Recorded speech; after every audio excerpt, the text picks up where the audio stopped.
Welcome back. ગાંધીનગરમાં ટેકાના ભાવે મગફળીની ખરીદીનો જે વિવાદ છે, ભારતીય કિસાન સંઘના મહામંત્રીની પ્રતિક્રિયા સામે આવી છે.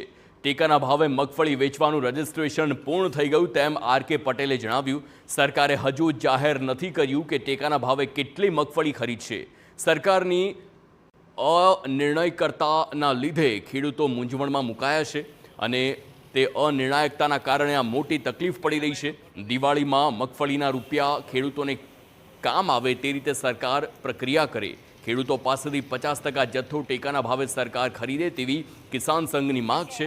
કિસાન સંઘની માંગ છે કે ગત વર્ષ કરતાં મગફળીનો પાક વધ્યો છે અને રજીસ્ટ્રેશન ડબલ થયું છે, ત્યારે ખેડૂતોએ પકાવેલી મગફળી પૈકી 50% જથ્થો સરકારે ટેકાના ભાવે ખરીદવો જોઈએ. રજીસ્ટ્રેશનની પ્રક્રિયા પૂરી થઈ ગઈ છે.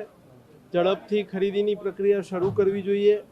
સામે દિવાળી આવે છે, ખેડૂતને ખૂબ પૈસાની જરૂરિયાત હોય એટલે ઝડપથી ખરીદીની પ્રક્રિયાની વાત માન્ય કૃષિ મંત્રીશ્રી સમક્ષ રજૂ કરી છે.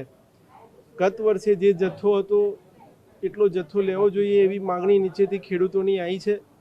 કમસે કમ ખેડૂતોના ઉત્પાદનના 50% જેટલી મગફળી સરકારે MSPથી ખરીદવી જોઈએ એવી પણ આજે રજૂઆત કરી છે. માન્ય